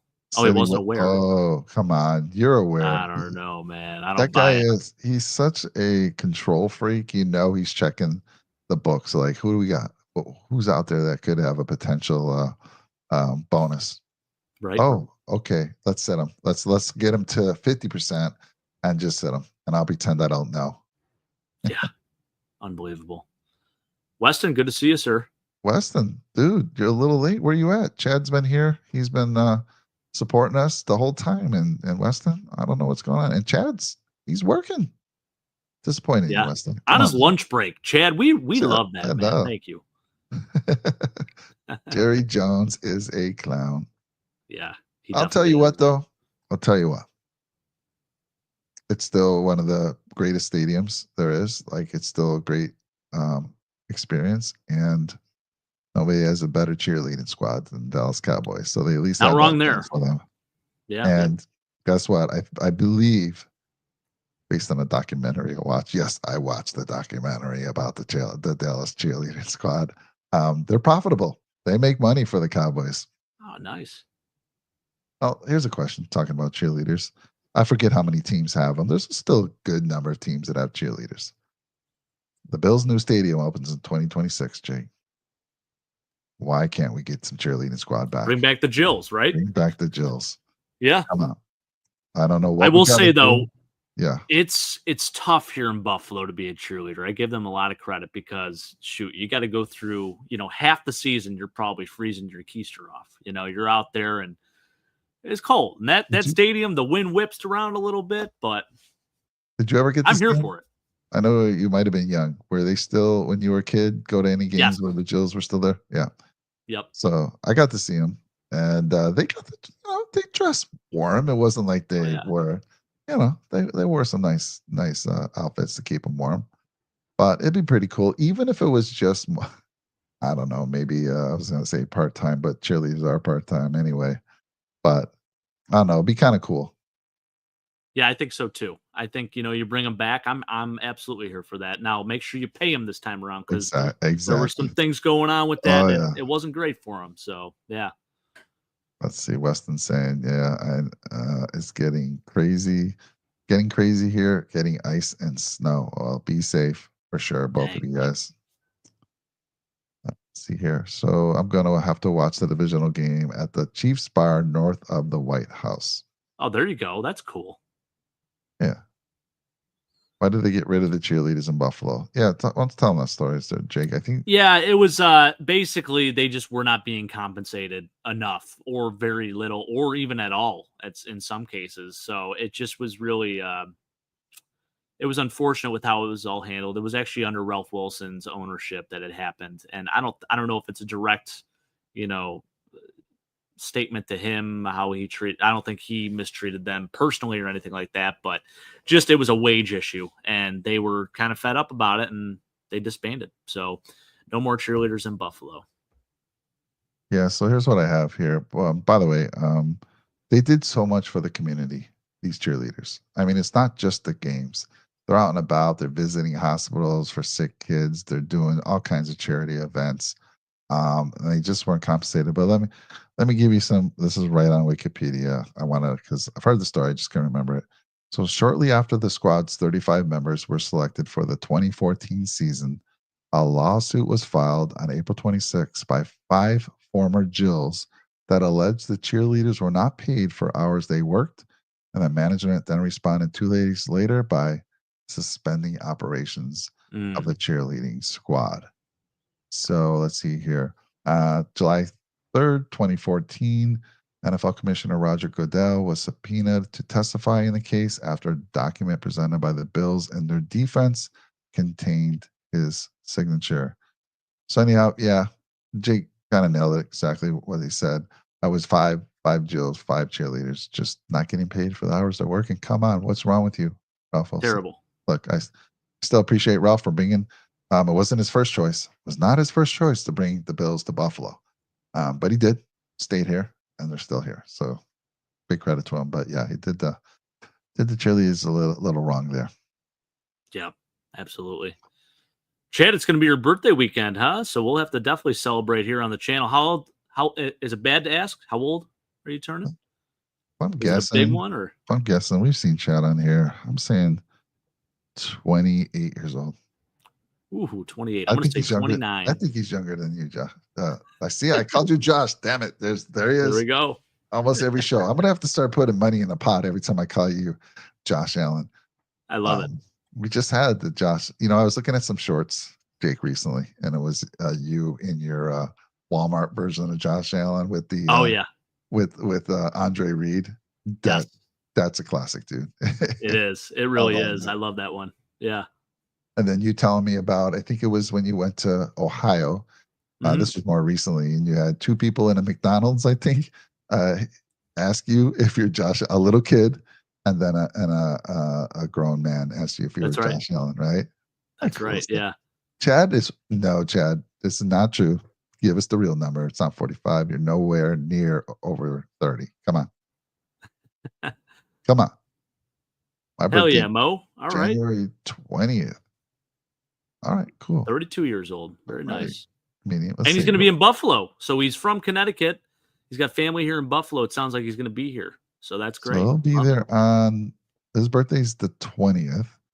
And yeah, get him over to the bar bill. Let's get I know, let's get right? him Yeah, let's get him some wings. that's right. He needs it. Especially if you've been in Connecticut for so long. You got to try some good buffalo wings, man. It's time. Mike is a ripe old 27. Yeah. Yeah. I have a team come in here before every show. I have to pay again. I pay them well, and you can see the what they The do to my makeup. faces. And I mean, yeah, makeup does wonders. I have a very good Looking good, Mike. team. A very good team. They do a great job. That's great. My birthday's in April, so I'm looking forward. I'm getting closer and closer to where, you can retire. You can pull from your AARP. you can pull from your 401k. You know that age, right? If anyone does. Pretty cool stuff. Heck yeah. All I need now is a Super Bowl, guys. I need to experience the Super Bowl. It's got to happen. Please. I don't know if you've seen these like simulations going around. So every year, this one guy does a simulation for the Super Bowl, and this year he has the Eagles and the Bills playing in it, and the Eagles winning, unfortunately, which would be our worst nightmare, as we mentioned earlier, because then it would be the entire NFC East that has then defeated the Buffalo Bills in a Super Bowl. So hopefully that's not the case. See, that's what I was. He said it was Philly. Yeah, it was Philly. See, that's what I'm saying. That's why I don't want to play Philly. I don't want that chapter. That'll be the chapter. They'll write it. There'll be books about it, and they'll be talked about forever. And Chad, I'll send you the link. They're very reasonable. They get there early, depending on how much touch up you need. I need a full 2 hours before the show. They come in 2 hours before. There you go. And if you ever see the camera go off, it's because I get a little touch up. They'll tell me, they signal to me, hey, we need a little touch up. I love it. It's going to happen. Yeah, Weston, we were saying, so I know Jake, if I think you were on, hopefully you were on, Weston, when he said this, that the shirts have been sent. The Nickel City Mafia merch has been sent. It's got a little extra in there for the both of you since you had to wait. And how cool would it be if both of our teams were lucky enough to get to the AFC Championship? We can have all four of us on wearing our Nickel City Mafia merchandise. How cool would that be? That'd be awesome. I think we need to make it happen. I mean, it's got it. Let's manifest it right now. Yes. There's gotta need that just for the rivalry in itself, right? I mean, this is, we had Manning, Brady, now we have Mahomes and Allen. It's a beautiful thing. Chad has a face for radio, so I don't need much. Hey, sometimes you have to. Your radio voices are seen. I mean, I see them on billboards all the time. Jake's got a very famous cousin who is. We need to talk to him more. I forget. He works for WGR, right? Yeah, Nate Geary. So Nate Geary is my cousin. He does the Bills pregame, and then he does postgame as well. And very popular Twitter personality as well. Some people come at him pretty hot. Some people do not. And I've seen some banter with him on there. He gets after it a little bit. But I think he likes that. I mean, he loves it. Yeah, like for me, no, Twitter is a no. I'm not going out there. There's some very ruthless people out there. It's a cesspool, let me tell you. But he loves dangerous. It. I mean, I see some of the stuff he puts out there, and they'll come at him, and then he comes right back at him. So good stuff. We had Nate on our show one time, and that was with Andre Reed. So got to get Nate back a little bit. I know. We were supposed to have him on at one point this year, and I haven't been able to get him back. I definitely will. I know he will. He'll come back on for sure. Weston says Deebo Samuel was asked losing the NFC Championship or losing the Super Bowl, and he says losing in the Super Bowl. And I agree. When we lost to Brady in Super Bowl 55, didn't want to watch football for like 2 months. Yeah, I mean, it hurts a little bit more, right? The closer you are, you're just that one game. You're in the game. So yes, you lose that one. Chad, I went through 4 of these. Chad, so don't talk to me about that. Okay, you're bringing up memories I don't want to bring back right now. Okay, but I agree. Right. Those who not learn from history are doomed to repeat it. That's right. You're not wrong about that. Absolutely, 100%. That's why big old, whatever. Big old ding-a-ling. Boy, I'll tell you what, we had some good ones tonight. We sure have. I the love it. The longer we stay around, those who don't learn from history are doomed to repeat it. Yep, 100%. So we lost 4 Super Bowls. We've learned from them. Now we're going to win one here. Yep. Oh man, Chad is on one tonight. I love it. I love it. So just one last reminder: if you stayed around this long, we're an hour and 38 minutes. Hit that like button. Just take a second right now. Just take a second. We'll wait. Hit that like button. If you're new to the channel, which I think some of these names are, smash that subscribe button for us. We appreciate it. We really, really do. So Jake, I kept you up late, buddy. How you doing? I mean, I'm doing great. It I'm looked doing like we great, were going Mike. to be out the door in about 50 minutes, Right? and I mean, just having fun with with chat here tonight. You got to see. I'm totally billsed out right now, Mike. I got Oh, you got my the Zumbas Zumbas. on. I got my starter quarter zip on right now. I'm loving it. I'm feeling great. I got the Zumbas, and every now and then I'll put them on, and my family's like the looks I get. They're like, "You're not going out in public with that, are you?" I said, "Hell Yes, yes, I I am. am. Why would I Right? not wear this out in public?" Um, so it's funny. I was thinking of so because I have a friend coming out for jerseys, and I know you have a lot of jerseys, but and normally when I go out, I don't like to wear my jerseys. I'll wear like a pullover like you have that has a Bills logo on it. I'll wear um a windbreaker that has the Bills, but I won't want to wear my jerseys. My jerseys are special, so I'm only gonna wear them at home or maybe if I go to a game because I don't want them to get dirty, Jake. They're so expensive. I don't want Yeah. to mess them up. Fair enough. If I don't I'm blame going you. out, if I'm going out to lunch, no way, no way am I going to be eating in my Bills jersey. I don't want to get anything. I got two jerseys right now, Josh Allen and of course Jim Kelly, two of the I best. love it. Um, I had is it Marcellus Wiley? Ooh, I that's had a one good that one. yeah, I had his and I let Rick remember when we had that bet with Rick and Chris on the Ravens game? Yes. If they lost, they had to wear Bills Yep. gear. And so I drove that over. I've never gotten it back. Rick, where are you, man? He claims he Come doesn't know on now, where it Rick. is. That's terrible. Bring You back know, the Tuesday. it's funny you mentioned you don't want to get your jersey dirty because I'll tell you what, you go to a Bills tailgate and you feel like you've gone to war in that jersey. Now I alternate between two of the grittiest guys on the Buffalo Bills and Reggie Gilliam and Reed Ferguson. Yeah. So I'm wearing one of those two. And I'll tell you what, I've had some good success with those. And I've spilled ketchup maybe one time on those jerseys. Uh, Otherwise, the only thing that's getting on it, maybe a little bit of shotgun, remnants from the shotgunning of beers that I do. Sometimes there's a little bit of spillage. But for the most part, I've been pretty clean at those tailgates. I got to say, I don't know how, but I have been. I would bring a change of clothes to the tailgate. I'd be wearing like put the nice jersey, keep it away until I'm ready to go into the stadium. Even that's risky because when you walk out of the stadium, you got some people that are a little intoxicated Yeah, and things happen. But yeah, if I'm at a tailgate, I'm putting that away, I'm putting right. something else on, and then I'm changing as I go in. Um, you got to get those things dry cleaned, Jake. If you have to get those cleaned, you can't just throw Yeah. those in a washer or they're donezo. You got to go take them to a dry cleaner and get them done. So I'm very, very careful with my two jerseys. The two, Especially if they are like those authentic on-field jerseys. They're definitely special. And Mike, you're gonna love this. So I just did a Secret Santa recently. So my buddy Ian, my good buddy Ian, who's yeah, been on the show before, he's got some friends down there in Arkansas, and they are huge Arkansas Razorback fans, right? So we had Secret Santa with them because I'm kind of in that group now too. And we did it online through Discord. And so the one guy, Paxton, huge Razorbacks fan, I had him as my Secret Santa. And I decided what I was going to get him was a Joe Ferguson Bills jersey because oh, guess what? Joe Ferguson, Arkansas Razorback legend. So I sent him the jersey. He loved it. And now he has a jersey to wear here in Buffalo. He looks like a diehard if he wears that. dude, that's it's funny. I was thinking about that just the other day. I'm like, why don't I have a Joe Ferguson jersey? Right? Joe Ferguson, when I was 7 years old and I was out playing tag football in the street or two hand touch in the street.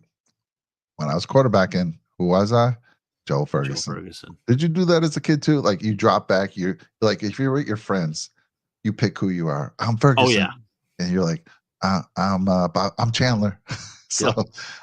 so it was very cool. And yeah, Joe Ferguson was the guy. Played for many many years with the Bills, and I got to get his jersey. I got to show some respect.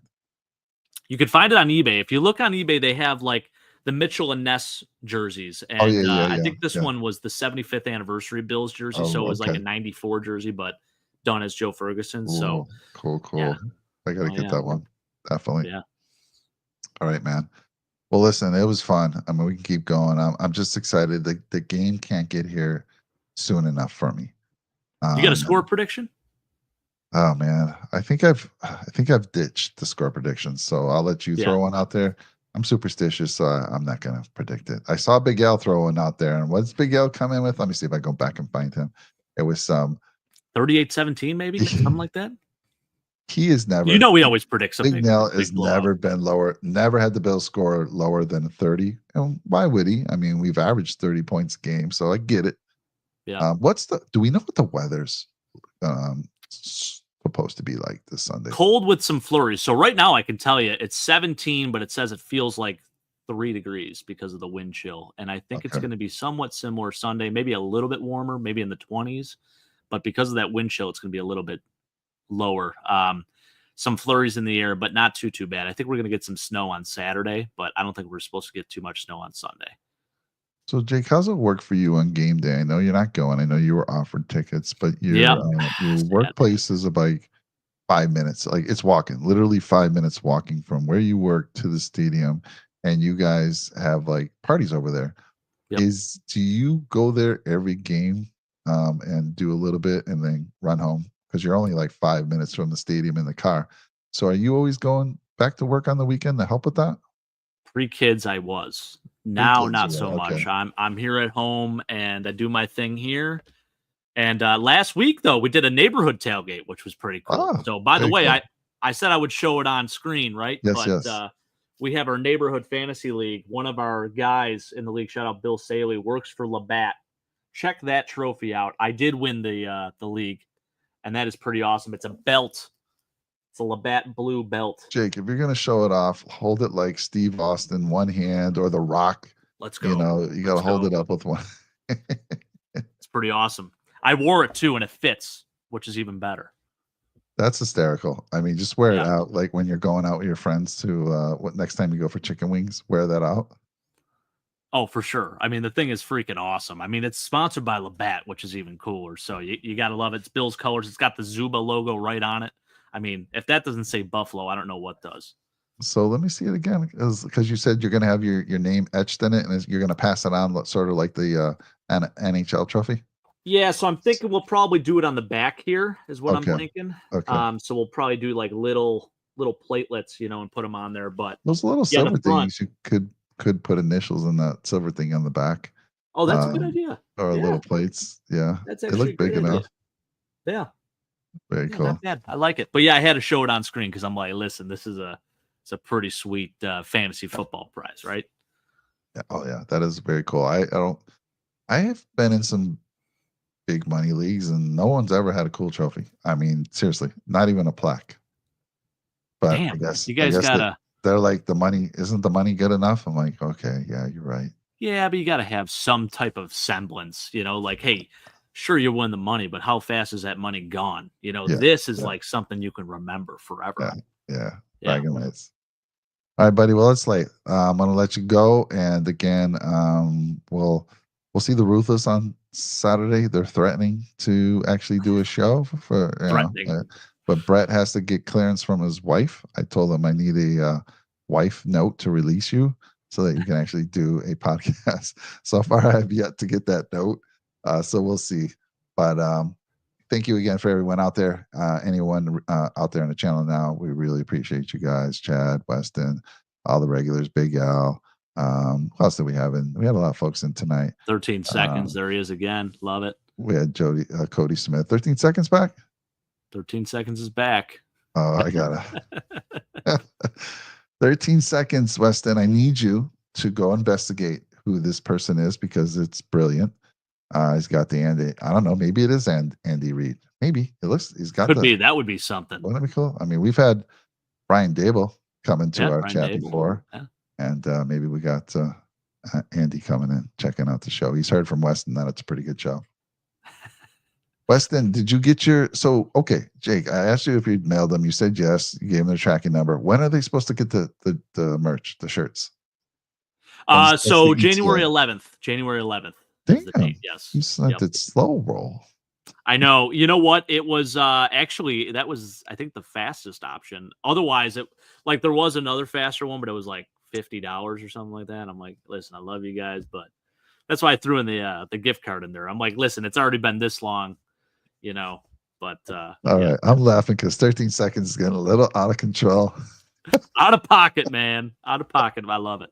Oh boy. Hilarious. All right, all right. Weston, I need you to do some investigation quickly on 13 seconds. But for the rest of you guys, thank you so much. If you're catching us on the rewatch, please remember to smash that like button. It's free, just takes a second.